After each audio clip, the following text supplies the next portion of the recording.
16 Fev 2022 Cor litúrgica: verde. Sexta semana comum, quarta-feira. Primeira leitura TG 1:19-27. Leitura da carta de São Tiago. 19 Meus queridos irmãos, sabei que todo homem deve ser pronto para ouvir, mas moroso para falar e moroso para se irritar. 20 Pois a cólera do homem não é capaz de realizar a justiça de Deus. 21 Por esta razão, rejeitai toda a impureza e todos os excessos do mal, mas recebei com humildade a palavra que em vós foi implantada, e que é capaz de salvar as vossas almas. 22 Todavia, sede praticantes da palavra e não meros ouvintes, enganando-vos a vós mesmos. 23 Com efeito, aquele que ouve a palavra e não a põe em prática é semelhante a uma pessoa que observa o seu rosto no espelho. 24 Apenas se observou, vai-se embora e logo esquece como era a sua aparência. 25 Aquele, porém, que se debruça sobre a lei da liberdade, agora levada à perfeição, e nela persevera, não como um ouvinte distraído, mas praticando o que ela ordena, esse será feliz naquilo que faz. 26 Se alguém julga ser religioso e não refreia a sua língua, engana-se a si mesmo. A sua religião é vã. 27 Com efeito, a religião pura e sem mancha diante de Deus Pai é esta: assistir os órfãos e as viúvas em suas tribulações e não se deixar contaminar pelo mundo. Palavra do Senhor. Graças a Deus. Responsório, SL 14. Senhor, quem morará em vosso monte santo? Senhor, quem morará em vosso monte santo?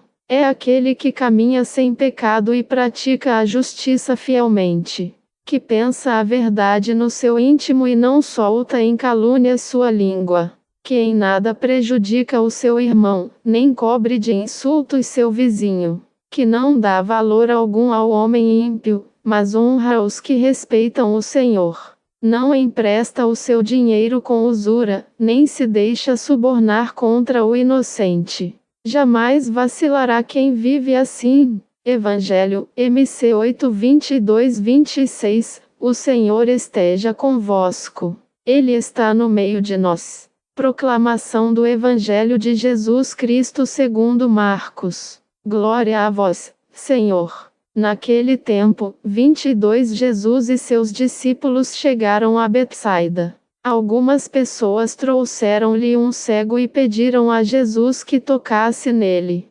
23 Jesus pegou o cego pela mão, levou-o para fora do povoado, cuspiu nos olhos dele, pôs as mãos sobre ele, e perguntou: Estás vendo alguma coisa? 24 O homem levantou os olhos e disse: Estou vendo. Os homens. Eles parecem árvores que andam. 25 Então Jesus voltou a pôr as mãos sobre os olhos dele e ele passou a enxergar claramente.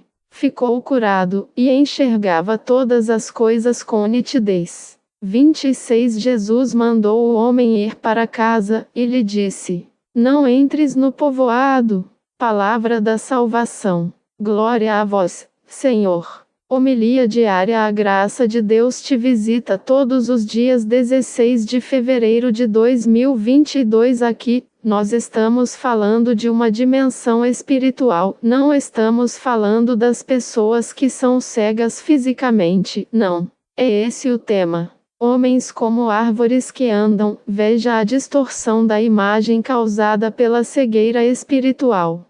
Quando nós perdemos a visão espiritual, nós vemos as coisas, os fatos e as pessoas sempre de uma maneira distorcida. Quando perdemos essa visão espiritual, as pessoas podem se tornar obstáculos na nossa vida.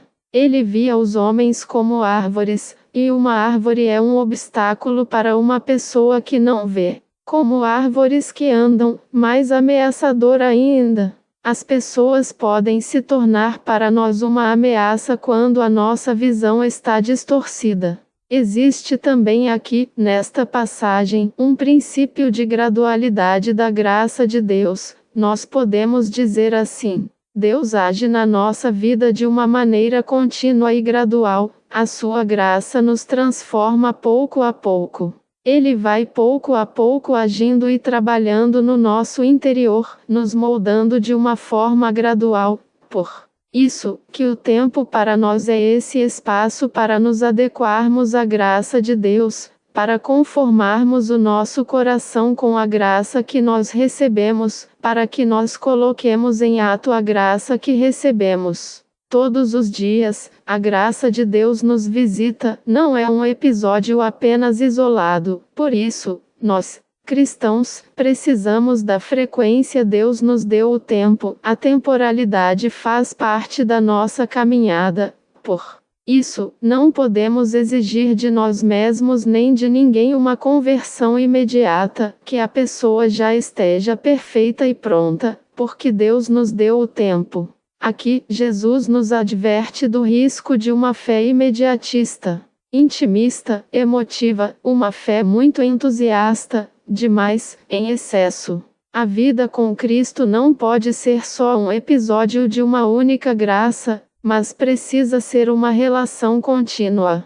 É tão bom quando participamos de um encontro, de um momento de oração, mas a vida com Cristo não pode se resumir a um episódio somente. A vida com Cristo é uma relação contínua, crescente, gradual e madura. Todos os dias, a graça de Deus nos transforma.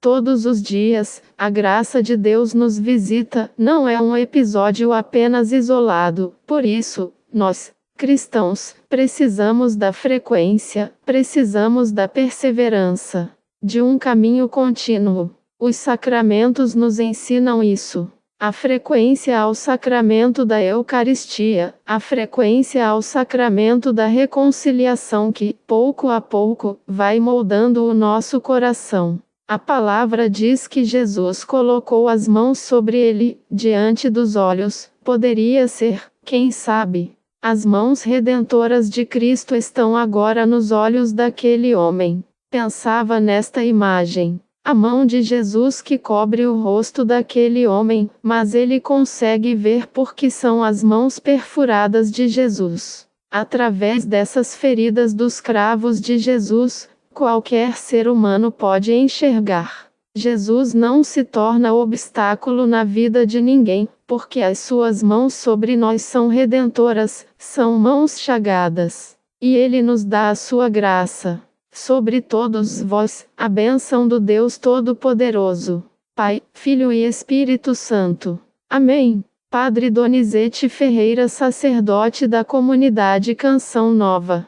Santa Juliana, santo do dia Virgem e mártir 285, 304. Intercessora Santa Juliana é invocada na Itália por grávidas e doentes. Da mesma forma, a devoção se espalhou entre os fiéis de várias partes do mundo. Pai chucro e pagão Juliana, que se tornou cristã desde a infância, foi filha submissa e obediente aos seus pais, mesmo tendo um pai chucro, violento e pagão. Segundo o costume da época, foi prometida por seu pai a um jovem nobre chamado Evilásio, cultuador de deuses. Quando a jovem tinha 19 anos, ela impôs a condição de que só se casaria com Evilásio se ele se convertesse. O desfecho da promessa de casamento conta-se que, diante da condição de Juliana para assumir o casamento, Evilásio procurou o pai de garota prometida a ele. Colocou-o a par da condição de sua filha. O pai, chamado Africano, ficou muito irritado e deu à filha duas escolhas: casar-se ou enfrentar o tribunal. Evilásio, na qualidade de prefeito da cidade, intimou-a no tribunal para pronunciar-se a respeito de sua fé. Juliana era firme e não negou a Cristo, o que a levou à prisão. Visita de um anjo decaído em sua primeira noite na prisão. Quando o silêncio reinava, um anjo luminoso apareceu à jovem dizendo: Juliana, sacrifica-te aos deuses. Deves obedecer à vontade do prefeito e do imperador. A jovem de 19 anos não se rendeu àquela voz. E pensava, em oração, Deus enviaria um anjo para me pedir isso. Impossível. Aquilo só podia ser obra do tentador, do demônio. Orando com fervor, suplicou ao Senhor lhe desse forças para vencer o anjo decaído que a tentava. Consequência da fidelidade, Evilásio fez à jovem Juliana as mais belas propostas. Prometeu-lhe tudo, se, renunciando a Cristo, aceitasse casar-se com ele. Todas as propostas do então prefeito foram em vão. Juliana estava irreversível. Foi sujeitada aos tormentos, que não conseguiram convencê-la. Então, enfurecido, o frustrado noivo condenou-a para ser decapitada. E assim se fez. Seu corpo, o corpo da Santa Virgem, foi sepultado na Nicomédia, atual Turquia, mas, tempos depois, foi transferido para a Itália, permanecendo até hoje em Nápoles. Devoção do Oriente ao Ocidente. Os católicos celebram a memória de Santa Juliana dia 16 de fevereiro. No Oriente, os ortodoxos honram-na dia 21 de dezembro. A ela, em Constantinopla, também ergueram uma igreja. Devoção no Brasil. Em Salto Veloso, SC, município de 4.756 habitantes, na Diocese de Caçador, SC, Santa Juliana é padroeira da cidade, cuja única